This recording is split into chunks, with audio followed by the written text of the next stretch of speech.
In the councils of government, we must guard against the acquisition of unwarranted influence, whether sought or unsought, by the military-industrial complex. But I do ask every publisher, every editor, and every newsman in the nation to re-examine his own standards and to recognize the nature of our country's peril. In time of war, the government and the press have customarily joined in an effort based largely on self-discipline to prevent unauthorized disclosures to the enemy. In times of clear and present danger, the courts have held that even the privileged rights of the First Amendment must yield to the public's need for national security. Today, no war has been declared, and however fierce the struggle may be, it may never be declared in the traditional fashion. Our way of life is under attack. Those who make themselves our enemy are advancing around the globe. The survival of our friends is in danger, and yet no war has been declared.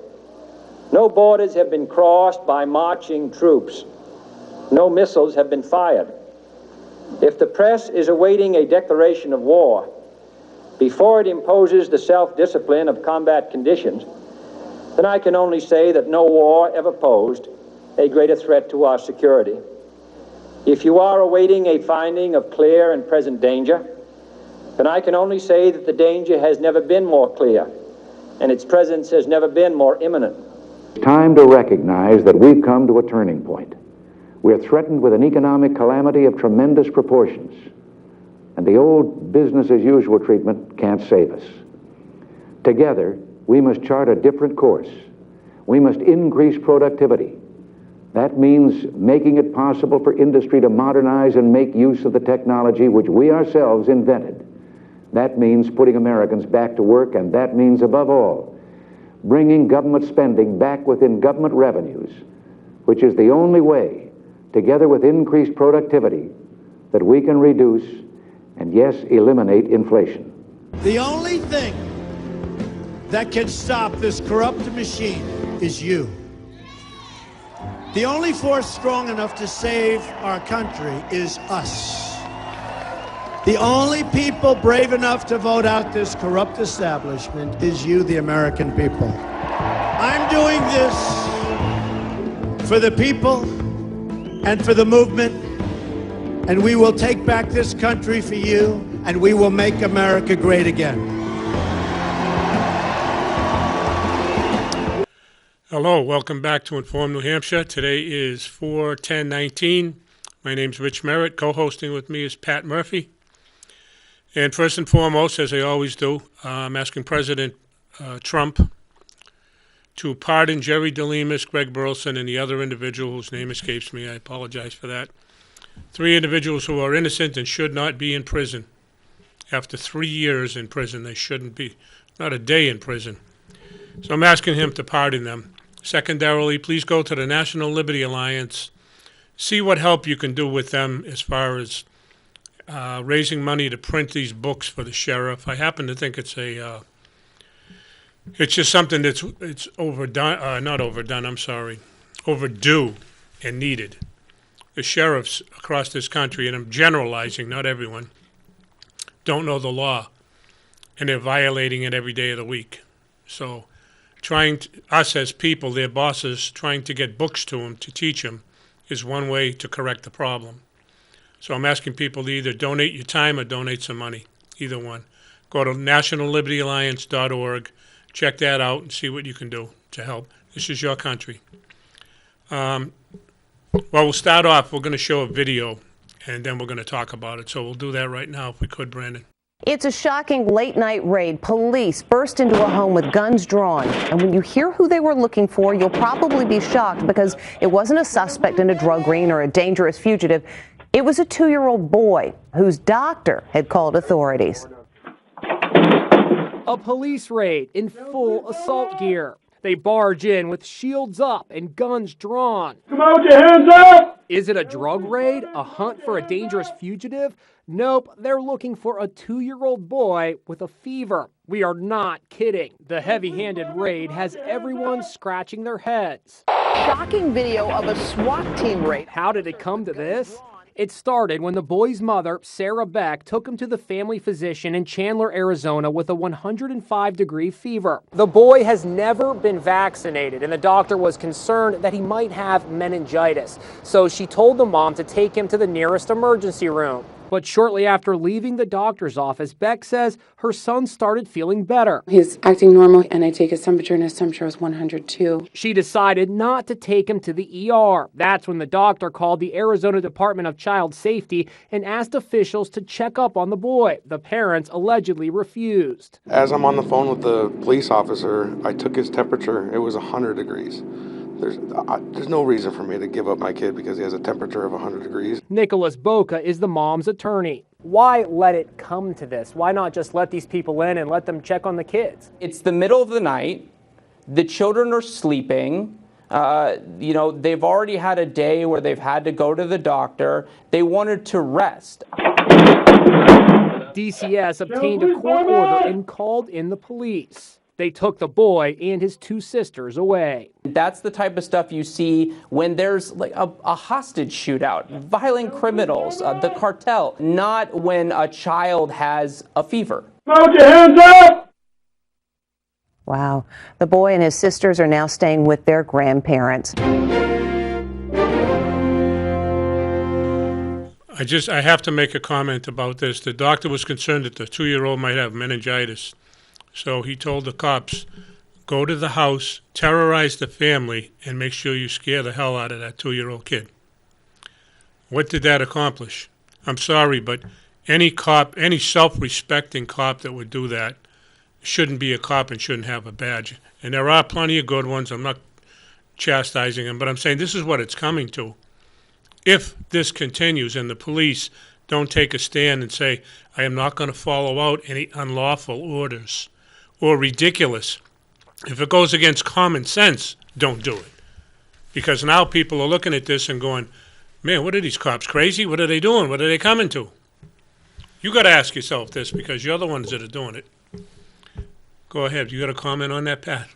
Well, the way I look at it, I think the police are they're being set up to become an enemy of the people. They're being divided from the people by people manipulating all of these different actions, like the red flag laws that we saw they attempted to pass in New Hampshire state legislature, in a backhanded, outrageous fashion, where you would have had secret courts and no rules of, traditional rules of evidence applying, and, anonymous accusations, and then no real punishment for the person making the accusation, even if somebody was injured. So you begin to look at this and you say, it's the stuff that used to go on in countries where somebody was pushing the nation towards revolution. Well, I don't want to go too easy on the cops, and I'll tell you why. As a grown man, all of us individually have to be accountable for our own actions. And I know that their superiors are saying, suit up, go do this, go do that. You can't, well, I won't say you can't. You shouldn't be fired for not committing or performing an unlawful act. And terrorizing a family at 2 in the morning. I don't know what information. Maybe the information was bad. Maybe it should have been checked out. But kicking down someone's door, and I doubt you had a search warrant, is not something that you should be doing. You shouldn't be kicking down a door with the search warrant. When I was a kid, and me and Pat talked about this on the way over, the cops used to knock on your door. You'd open the door, and you'd have an amenable discussion about what the hell the situation was. Nobody had to kick down the door. We're becoming a police state. Well, they're being pushed into it. If you look what's happened, they've created it's a Democratic Party that's done it more than anything. Let's face, I should say the Communist Party. That's what they are. Communist, basically, they're talking about killing kids at birth, and I mean the insanity of this party now. It's clearly evident. They created dysfunctional cities. They created these cities where you bring in illegal immigrants with criminal records, including MS-13. There's a traffic in narcotics. Then you put the police in a position where they're damned if they do, they're damned if they don't. If they go in on a SWAT raid, and they have to be armed because you're against heavily armed people, and somebody's injured, suddenly they're the bad guys. And what you see is an attempt at the highest level with the Justice Department to come in and solidify police forces. So somebody is manipulating the whole thing, and you can see it through all the different aspects of the society, different things going on, from watching Ocasio-Cortez and her ilk in the government with all the crazy plans that they have for the entire economy, and it's unbelievable. Shouldn't we listen to them, though? It could be there could be a distraction, but you got to think about it this way. People do laugh at them. When Mein Kampf was written, they laughed at Hitler too because he had no real power. If those people acquire more power, they are a threat to be dealt with. I want to tell you, it's a serious, serious thing. They're a threat right now. I wanted to make an analogy, Pat, if you give me a few minutes here. I think it's very relevant too. I live in an apartment complex, and there's like 6 buildings. Periodically, the fire alarm goes off. And everybody, including me when I first moved in there, would leave the building, go out into the parking lot, look back upon the building, and wait for the fire department to come. And after the second time it happened to me, I stood out there and says, wait a minute, those are my possessions in there. That's everything I own. You know, my furniture, my clothes, food, whatever. If that burns down, I got nothing. Why am I standing out here waiting for fire department people to show up? And you can say whatever you want about that, but the analogy that I wanted to make is we've got a coup d'etat going on in America, and it's been going on for a long, long time, probably 30 years, maybe more. I don't want to get into that aspect of it, but it's been going on for a long, long time. Now, President Trump I believe, is genuine about turning things around, making America great, whatever you want to call it. And I genuinely believe he's trying to do it. But it's your country, your government, your rights, your money, your food, your water, everything that's being polluted, the whole 9 yards. It belongs to us, the people. And what do? Just like the fire, we sit on our ass and watch someone else take care of the problem for us.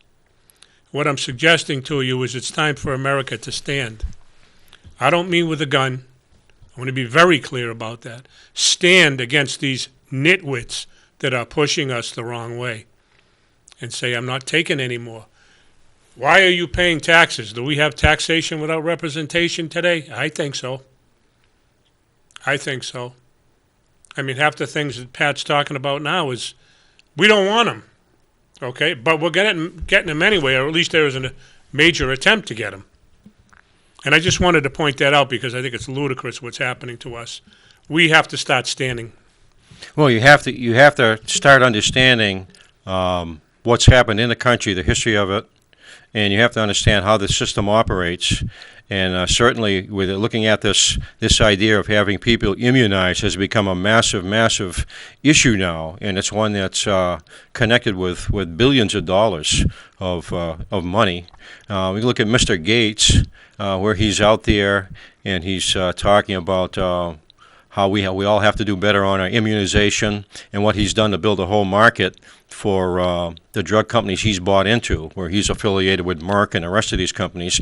I mean, he can't even go to India now. You got so many kids that took ill or were paralyzed from experimental injections that he's done on people. So it's something that has to be looked at. It's a very, very, very big issue. And we got the mayor of New York talking about mandatory injections now, vaccinations for people. So, I mean, now you can see where people would be kind of want to hold back, looking at all of the corruption that you can see in government right now. I mean, we've always known there's been corruption. The whole history of the country, going back to the American Revolution, was a lot of it was a rebellion against British corruption.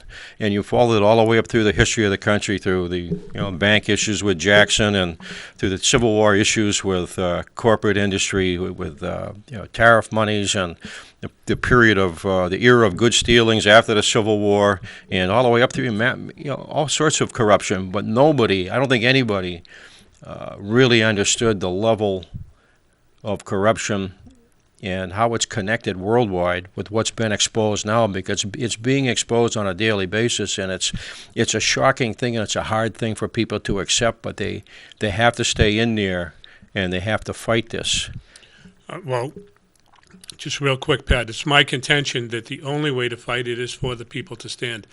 This is our world. People are the ones who dominate the globe. It's not the deer or the antelope or the squirrels. It's the people. We've created this environment. It's incumbent upon us to maintain it, and maintain it in a civilized way, not the way it's going. we're talking about total chaos. And you know, me and Pat are not sitting here trying to say the world's coming to an end, but your lifestyle might be coming to an end. Maybe your life. Who knows? These people are whacked. They're crazy. Well, they let it get out of hand by not paying attention and thinking that we could isolate ourselves and our families and be safe from that. But what's happened is because we allowed a particular mindset to go into educational institutions, the churches, all of those things, what they did was they injected a toxin into the overall culture, and you're starting to see the results of that now. And it's been a long march through all of the institutions, but you're seeing it right now with this younger generation, where there's a mass of them that they don't have the confidence. They can't use logic, and there's a particular type of politician that appeals to them, mostly one that's going to, like an Ocasio-Cortez or somebody that's going to offer them something that they clearly can't deliver. So it's a dangerous, dangerous time. Well, this used to be we the people. This used to be our public servants. And with what Pat is talking about, they're going like this incrementally. And now they're up here, and we're down here. We're their servants. Even though the law says differently, we're their servants. That has happened because of the analogy I made a few minutes ago at the fire department, is that we've allowed it to happen. We sat back and put our trust in our government officials who've totally abused it, totally. And they've stolen everything. They've raped us of all the resources on the planet, okay? And whether you call it government or corporate America, it really doesn't matter. It's one and the same. They've taken it. The water, the food, the money supply, which is totally perverted. It's useless currency. Anything you can think of. I won't go through the whole 9 yards. It's been perverted. It's a corporatocracy that has an unlimited appetite, and they have had extraordinary power. And you can watch that with some of these guys. And one of the characteristics that they have is that they're totally ungrateful people. If you look at this Sridhar Pichai from Google going into China. Now, Google was built with American taxpayers' money. Right. They were assisted by the government. And now suddenly, with all of this AI, which is just an unbelievable potential weapon, is actively a weapon, this guy has gone to China, and he's going to work with the Chinese military, but he says he refuses to work with the United States military and the Pentagon. I'm saying this stuff is so frightening and is so out of hand that we could see our Trump administration is trying to rein this thing back in, but it's in so many different areas and so large that it's almost overwhelming. You produce a generation now that it's like that, and you could see primary people from Google talking. I think there was an episode where there was a woman from Google was talking to somebody on. Might have been Facebook or one of them, and she was mentioning that they intended to ban Christians worldwide, any commentary, and to go after conservatives. And I think the second individual she was talking to was a bit taken aback, but that is a massive issue.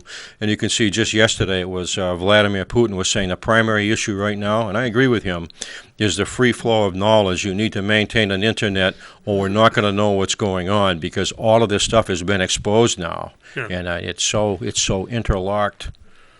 Crazy is what it is. I don't want to put you on the spot, but can you segue into that? You were reading something earlier about that girl who wrote about her sister. Well, I was going to say this. If you looked at this, from a historical standpoint, if you think about literature, that I study, I think back to the late 1800s and a publication of a book called Demons by Fyodor Dostoyevsky in Russia.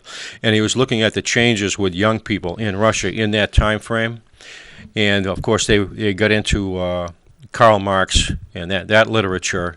And from what he saw, he says you're producing an entire generation where the only thing that they're going to know is this Marxian concept, and they're very much into atheism. He said if they ever secure power, what they'll do in Russia will be absolutely horrific. You have a similar situation here in the United States in that you have a lot of that. It's impacted kids all the way from grammar school through high school into the universities where one of the major readings is on Karl Marx, and I'll tell you right now, they don't understand Karl Marx other than the propaganda that they're getting and how how destructive an individual he was. The true nature of the individual is not pointed out.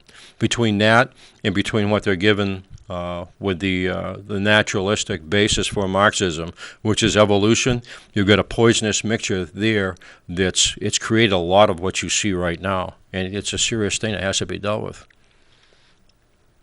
Well, there was a comment made not too long ago about Marx not working, not ever having, a hammer, shovel, whatever in his hands.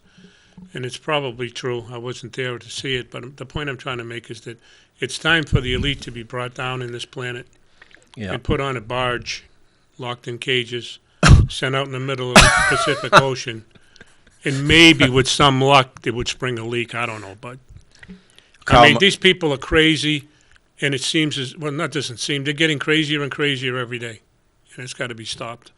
Only the people can save America. Karl Marx is a child of his time period, the early and middle 19th century, and I think a lot of people mistakenly call him a scholar or a scientist. He's not scientific. He took a lot of people's writings, never gave them credit for that. You got an individual, he's more like a polemical journalist than anything. But you got an individual that never spent a day in a factory, didn't appreciate the working man, didn't respect the working man. There's a famous incident where a tailor by the name of Wheatling, was a prominent socialist, criticized Marx and came right out and said, listen, you don't hang around with us, you don't know us, you don't like us. If you use us at all, it's as a prop and you ridicule us behind our backs. You really shouldn't be representing us. So that individual put his finger right on Karl Marx, on his true personality and true character, and Marx never forgot it. And even after the man died, he would engage in writing nasty things about the individual. He had a couple of kids that died of starvation, two of the daughters that commit suicide. And if you get into Karl Marx early on, you see somebody deeply involved at about 15 or 16 years old in the occult. And we do have there's a lot of material that he wrote that's still under lock and key in Russia. Multiple volumes, and basically he refers to a lot of his life's work in those volumes as Scheiss. He took control of the bully pulpit. Screaming and yelling at the top of his lungs for 34 years in a British museum, desk-bound, an individual that was physically filthy to the point where he had a lot of boils during these periods where he'd go into these rages, these manic-type rages. And he's not the type of individual that a lot of people think that he is. He pulls the Bernie Sanders thing. I'm here for the working guy. I represent the working guy. Bernie drove 1/16 penny nail in his whole life and said it's too hard to be a carpenter. I'm going to represent working guys. And I guess we know as of today he's a millionaire. The people that I respect most is the working man. They're the ones who built my house, built the schools, built the churches, built the stores. It wasn't the upper crust. All they do is actually, they make money off of our sweat. I'll say that. That's it. Well, all this stuff now, like I say, the people no longer deal with too much with the standard doctrine of class conflict. They go into all of these different identity groups, and you see that where you have the so-called antagonism of whites for blacks and vice versa, and this new thing they call intersectionality, where you could have it's a transgendered person or an Asian person or a black person or a red person, and they come together because they all have a common enemy, in that being the white person. So the whites now, with this new brand of Marxism, have become the bourgeoisie, and they in fact are the proletariat. And the most destructive of all of these things has been around for a long time and accelerated in the 1960s was the militant feminist movement, where you have done such a massive damage to the country that hopefully the country can pull out of it, and is a form of Marxism, basically. Well, I'm sure that people out there have had, I got friends that, one's a Democrat, one's a Republican. They've actually grown, I don't want to say to hate one another, but there's some real animosity there, whereas 40, 50 years ago, it wasn't this animosity that you had. I mean, there was some division with Democrats and Republicans, but nowhere near what it was now. Now it's like they almost want to kill one another. Not my friends, but some people. they're just off the wall. There's a difference between liberals and the left. Liberals, the reality is the left has stolen that to use it as a camouflage to hide their whole history. A liberal wants freedom. They actually are more connected with a conservative than they are with what we think of the left. The left is, and the farther you go to the left, the more violent they become, the more vicious they could become, and they're concerned with the revolution. As for instance, we talk about the women's movement. You rarely see any condemnation of Islamic atrocities or their beatings or mutilations on women at all. Yeah. And you would think that if you were really for decent treatment of women, as a so-called modern feminist, you would speak up, but they don't, because it's about power. It's about the revolution. It's about power. So they see the Islamists almost as an ally, and that they're going to disassemble things. It's their chance to achieve more power. I can think of, when you're a kid, back in the 50s and 60s, and you get to go to your first dance. It's a totally different time frame. You think about that, you got a haircut, and you got your father's Aqua Velva, Old Spice, and we got way too much on. Your bro cream, your hair's all slick back, and you work for 20 minutes. You work on a surfer wave, and then your mother, will drop you off. Have fun.